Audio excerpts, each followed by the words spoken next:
Hi there, it's Billie Tarascio with the Modern Divorce Podcast here with Sarahanne Lawson. Sarahanne, welcome to the show. Thank you. I am so excited to have you here, Sarahanne, because your story is one that a lot of people share.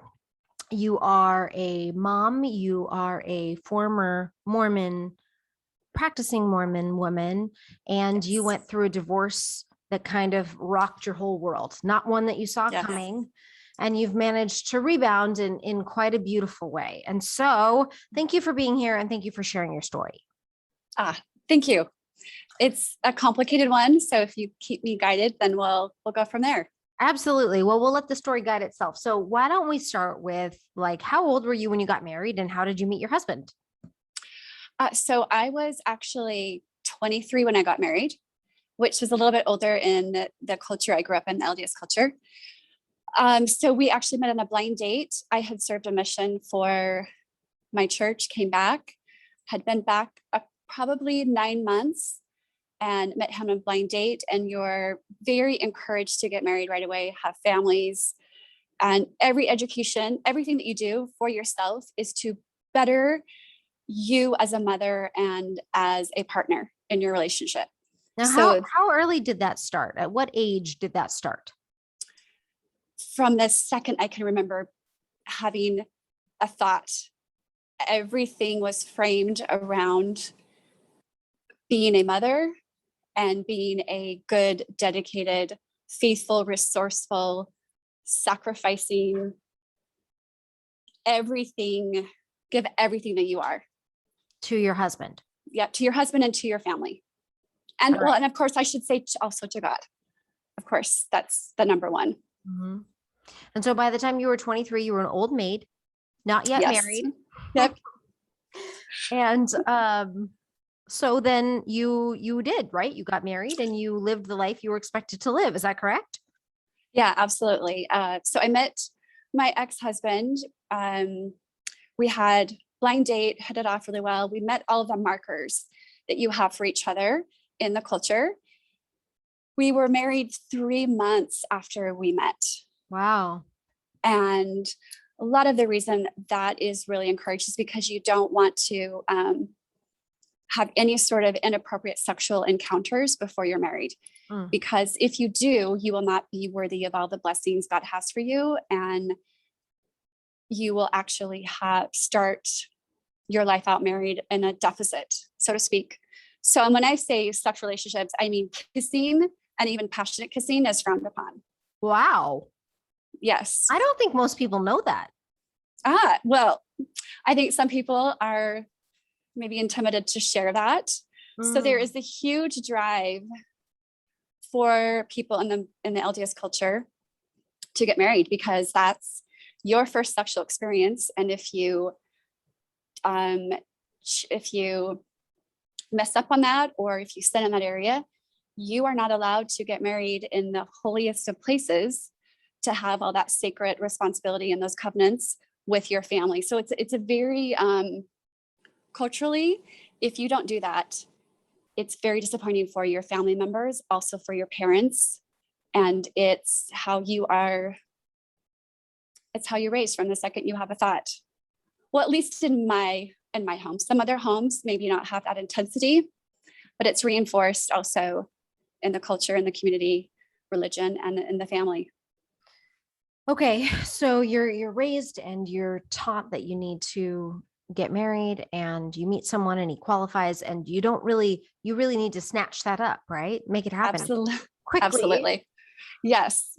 All right. And how And was also, that? as you're talking about that too, as a child, the things that you take on and you learned as skills or hobbies, you pick them based on how you're going to enhance your ability to be married, in a sense. So you want to learn to play the piano so that you can be useful in the church community. You want to learn how to sew. You want to learn how to be a good cook because you want to be resourceful and you want to be desirable to be married, kind of thing. Sarahanne, this sounds like the 1800s. I know it does. I do have to say I did grow up on a farm. which was a little bit like the 1800s, but I was not the only one that grew up. And I grew up in a small town in Utah. It also sounds like I'm probably talking about fundamentalist religion, Sure.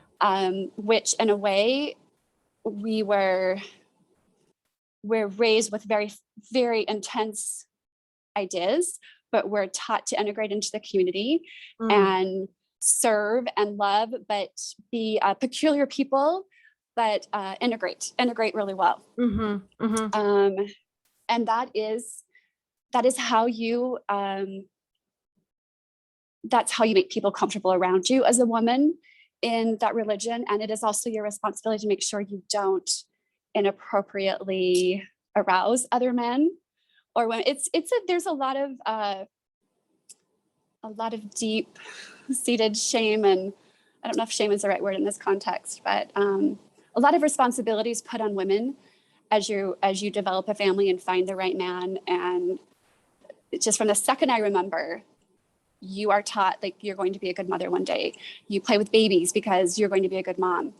From the age of 6, and I have to say I enjoyed it. I enjoyed being around my mom doing those things. Some people may not have that, but I did. Yeah. Yeah. Okay. So, it sounds like, this wasn't a culture that you rejected. It was one that you embraced, and you looked forward to getting married. I can only imagine then when it doesn't work out, how the fall might feel. And so why don't you, what happened? Why didn't your marriage work out? I think that is a question I will really never be able to answer. And I have to be okay with that, which is a challenge. My ex and we have not spoken since I filed for divorce. It's been such a volatile, brutal realization for me. He did a great job of acting the part of what I thought he was. And there were certain markers along the way that I should have seen coming. However, I didn't know better. Based upon my knowledge at the time, it was all I knew. I went to therapy. I did things to help better myself. And that is also part of the culture, is the woman bears a responsibility if the marriage isn't happy. If you're struggling, it is your responsibility to make sure that your family's happy, your husband's happy. And there's a lot of material from the 70s. So my mother, she actually died when I was 11, and I was the oldest of 6. So it adds a little bit more complexity to this. But there are times I found some material that my mother had written for some spiritual meetings, and she spoke of that. If your husband isn't happy, it's the woman's duty to make your husband happy. They can't take criticism because they can't handle it very well, and so the burden is placed, on us women. So I did a great job of trying to figure out how I could connect with my ex better and create a beautiful family. And it wasn't comfortable for him. And so he was really good at redirecting me. And I kept just working on new things until one day I realized that there was just some hard evidence that this wasn't what he wanted, and hadn't for quite probably a good decade. And had I understood, and I guess another challenge for me personally is I have a very wonderful father. He's also very religious. But when you're married, you are taught to leave and cleave, and it is you keep those challenges within your husband and you work that out. You do not share that with anyone else. If you do, the person you would share that with would be the bishop of the religion that you're in, of your little group. And they, of course, are there to help and guide you, but it's also within the religious structure. So it's not really geared towards a lot of great mental health for women. So, and this is something that you've become pretty passionate about, and something that I think is really important for us to highlight. But I just want to continue with your story. So at some point you realized my husband, your then husband, did not want to be married. No. And he didn't want to put that forth the effort to not be married. And there wasn't like a blatant affair. There wasn't anything evidence at the time other than years of something isn't adding up. I can't figure it out. And I have walked the walk, and to a point where my kids, I needed to start taking I needed to be responsible. And everything that I had built towards this family that I had created. And I was to a point where, and this happens to a lot of people as well. Had he had an affair or had he done other things, it didn't matter to me. This was my family. This was not just my family for now. This was my forever. Like, after I die, this is my forever. And if I don't understand my husband now, there are times I would just plead and cry, and then you would have messages from your spiritual leader saying, if you understood the potential of your husband, you would bow at his presence. And you will know in the next life what type of wonderful human you're married to. So just hang in there.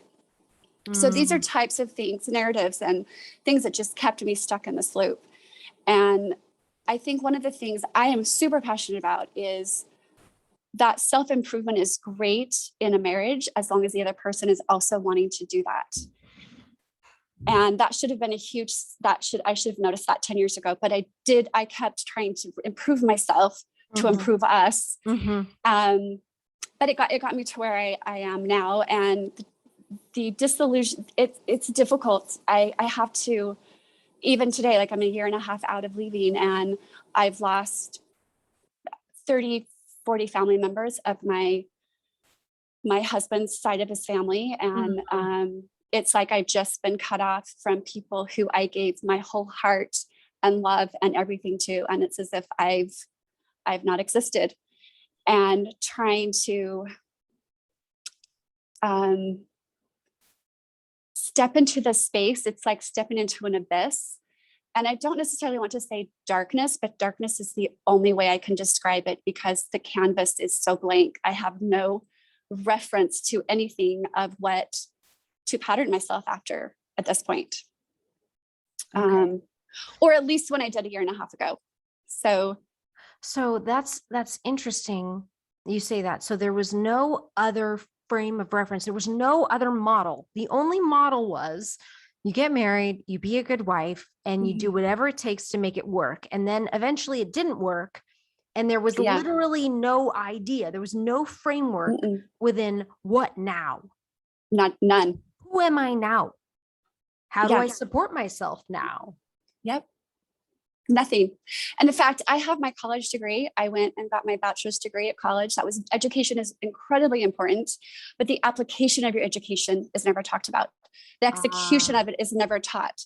You are taught all these wonderful skills about how to be an engaging human, how to serve. And in fact, one of the most dangerous, and I don't know if dangerous is the right word, dangerous for me personally was you are taught to serve to the capacity beyond yourself, which teaches you to dig deep, but it also, it doesn't teach you to value your time. It doesn't teach you to value, like, I have value with the time that I put into this. For example, there are times where I would put in probably 50 hours a week in serving in the religious community. I would never know how to quantify that as far as a dollar amount. And we are not, and in fact, I've been thinking a lot about other women I could reach out to that moved from college, marriage, career, and children. I have a lot of friends and family who did that as far as school teachers. I cannot think of a lot of people, maybe 2 or 3, that moved on with a career, had children along the way, but kept in that structure. And I have been racking my brain throughout these years trying to think of other people to pattern my life after. And there's not a lot of patterns in that direction for us. And you mean female role models that yes, exactly. that are, part of your culture, religious or otherwise, part of your culture that you can say, oh, that's how you can have a family and have a career. Exactly. And have yep. Just not a lot of examples.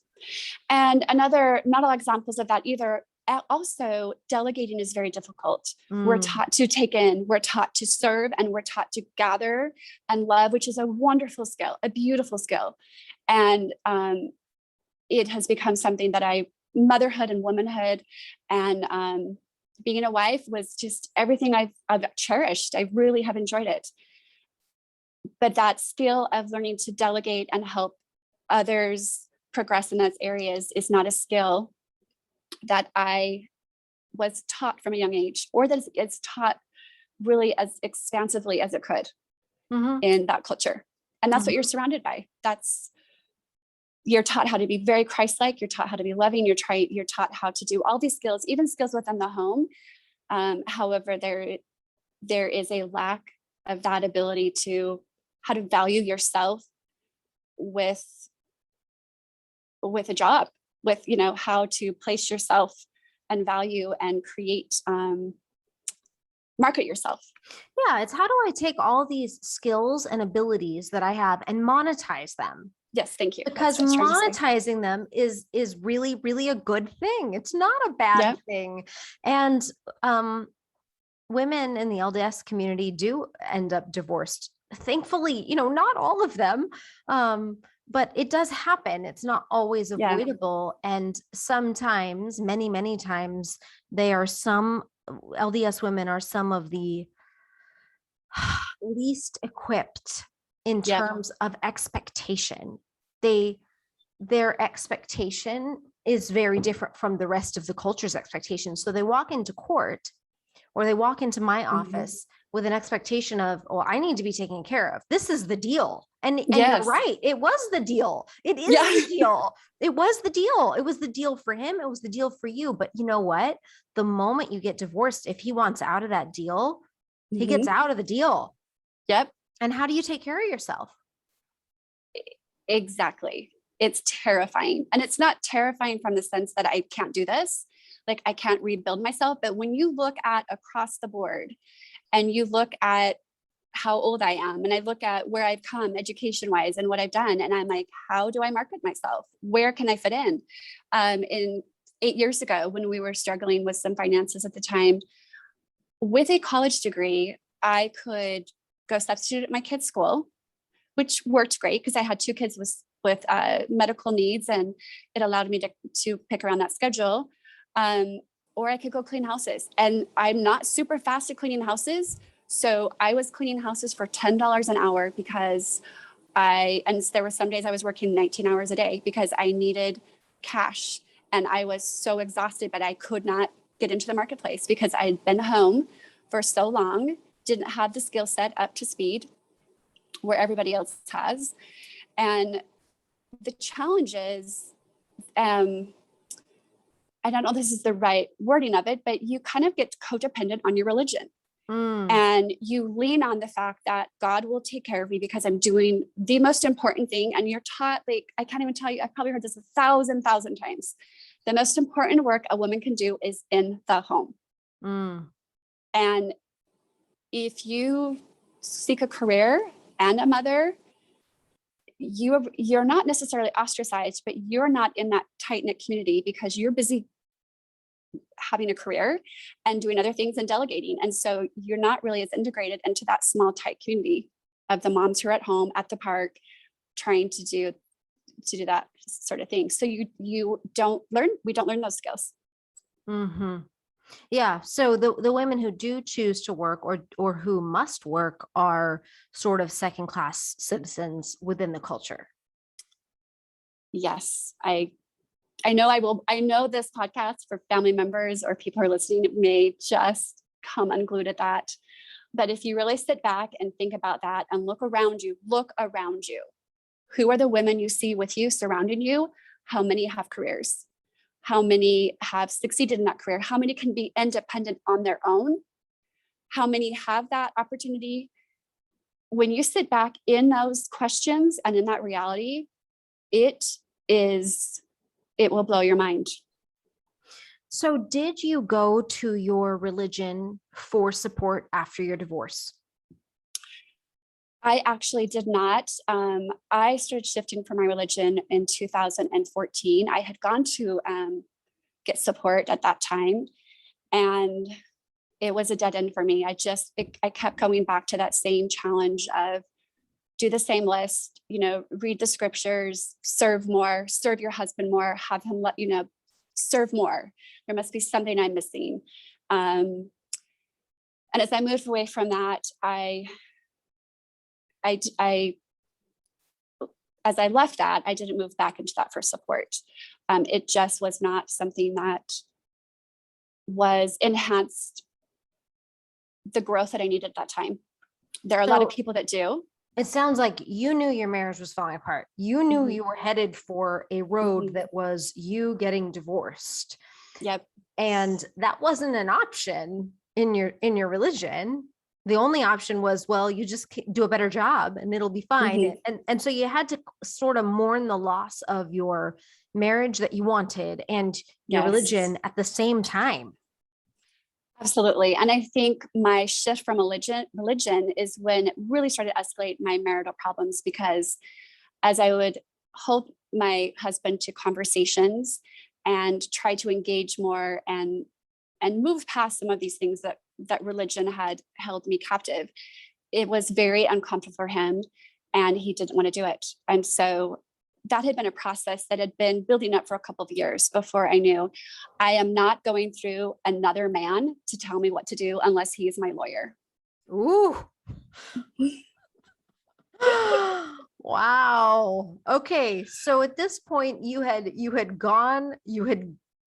dead end after dead end looking for support and guidance, and you decided you were going to have to make your own choices. Yep. Ooh. Yeah. And that's also the great thing about the religion I grew up in, though, is because you're taught to find answers for yourself. And so that really pushed me to navigate and explore and know that I knew and I couldn't turn back. And I do have to say, my brothers, when this all came about, 3 of my brothers flew into town. They are as Mormon as the day is long here in Arizona and as hot. They are wonderful, very kind, hardworking men. They showed up and because my ex's home was under a trust and it was not considered my home nor community property, I had to walk away with nothing. And I was actually threatened from his parents that I would have to pay alimony because he had stopped working for 5 years. I was working part-time, and you were the 5th lawyer that I had gone to before you took me on and said, hey, you need some help and I can help you. But yeah, like I said, my brothers did fly into town. So I did lean on my family structure as much as I could. I shouldn't say as much as I could, but as much as I felt was appropriate. And we took me to Target. They loaded the cart with literally forks and spoons and pots and pans and a vacuum and all the things that I had just walked away from that I could not claim. So you walked away, your husband wasn't working. You didn't have a big chunk of money to walk away with. And you had to start over. Yeah. Yep. And I do want to go back. So you said that I was the 5th attorney that you talked to. And what happened? Were you just hitting dead end after dead end? Nobody said they could help you? Yeah, no one said they could help me. Yeah, that's exactly right. I had spoken with, so the interesting thing is, I know I'm probably missing a couple of other key points here, but my husband ended up with an unexpected trust fund. And in retrospect, there had been some calculations that must have gone on behind the scenes, because the way they did a phenomenal job of making sure I had access to none of the assets, but they kept the debt in my name. So it was, it has been the most horrifying experience I could have ever, I can't even put it into words. It was like sitting, and I think I was describing to you, it's just like being in this canyon of grief. And I just feel like wolves are all around me. I don't know who to trust. I don't know who can help me. I don't trust my religion because I've reached out so many times. I trust my family, but it's such big stuff. I didn't feel like it was their burden to have to carry. The family that I had just given everything to had turned their back on me. The spouse I had given everything to and dedicated and was the love of my life and still a part of me, it will struggle with that. Like, he was the love of my life that I gave everything to. So when I started looking for a lawyer, well, I'll tell you, when I left, there were some challenges that I started to notice some inconsistencies, and I was starting to get my wages were starting to be garnished for student loan debt that hadn't been paid off, that I was told was paid off. I noticed the cars weren't in my name. There wasn't a car in my name, and he had a pattern of taking out loans on cars, and anyway, crazy patterns that weren't okay. So I started holding him to some of these patterns and access to kind of what was going on. And it was absolutely just no way was he going to do that.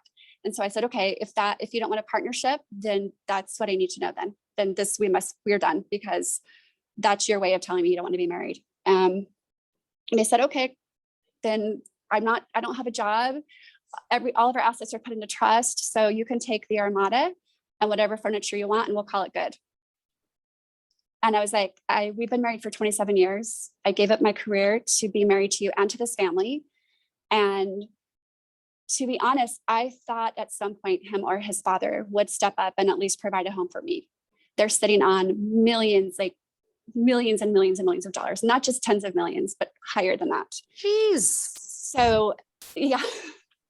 So I did watch how money really enhanced where someone's desires already are. Mm-hmm. So I don't think money is an evil thing, but I think money will enhance where someone's heart already is. Mm-hmm. So my kids and I think that was the hardest, was to watch my kids watch this happen. So my 19-year-old and my 20-year-old moved in, helped pay rent. Wow. My ex wanted spousal credit for the rent that my son was helping pay. But so back to the five lawyers. So I had started to get some feedback from people in the community and went to some consultations. And as I sat there and presented them what I had, they just said, there's no way we can help you. You're going up against trust money, and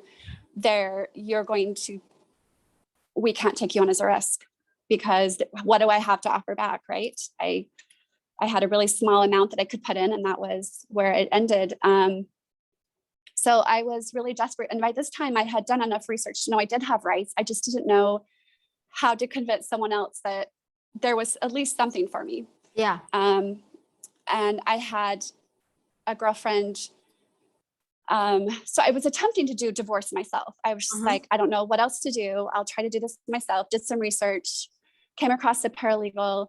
And as I was giving her some information, I had told her that I had come across a promissory note. And she at that point said, okay, you need to go see Billie, because she can help you with whatever. She can look this over and make sure she can just help you. She'll be able to pinpoint where you're at, can keep it at what you can afford, and kind of shed some light on the situation. And it wasn't an easy case at all. You know, we did, Modern Law took on the case, and it was, how long did it take to complete? Wow, it took probably 10 months. It was not an easy case, and it wasn't a slam dunk. It wasn't an easy walk away with lots of money case when you've got, money that's separate and money that's, it was well planned out, but you emerged okay. I did. Yeah, I'm okay-ish. Like, okay, meaning that, I have a small portion to help me, at least.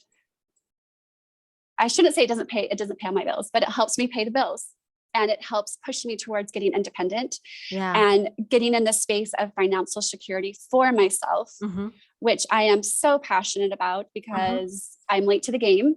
Even though I felt through all these years of marriage that I had been participating in that and had the conversations, And another crazy twist to this whole story is back in 2012, my husband at the time, he was having a lot of financial problems, but he kept it secret.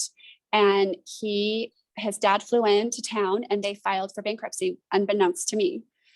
And my personal inheritance with my dad's and all that was also tied to this bankruptcy. So when I say like I lost everything to this person I married. And it's been brutal. It's been brutal. So do you wish that you would have divorced earlier? I do. Yes, I do. And I guess that's the hardest point at this time, where I see my kids struggling with so many gaps in their life with a disconnected father. And it's always, I guess, human nature to go back and look and see the path and say like, oh, that was a defining moment. It's so much easier for me to do that now. I was faithful and loyal to a fault. And I think a lot of women are. Yeah. To your own detriment. Yes. And I'm glad that you mentioned, when many people leave marriages, even marriages where, I mean, in your case, your husband wasn't working. It's not like there's a lot of money to get from somebody who's filed bankruptcy and who isn't working. But even when women leave marriages where their husbands are very successful, make $200,000 a year or more, they are probably still going to end up in the position you're at, where you get subsidized on your way to becoming independent, because that is simply the culture that the rest of the world is in. And regardless of how you ran your life and your family, the court system does not honor that. And I think we need to know that. Like, that is a big deal. It's a big deal. It's like, we need like a billboard across, like all across the churches. Yeah.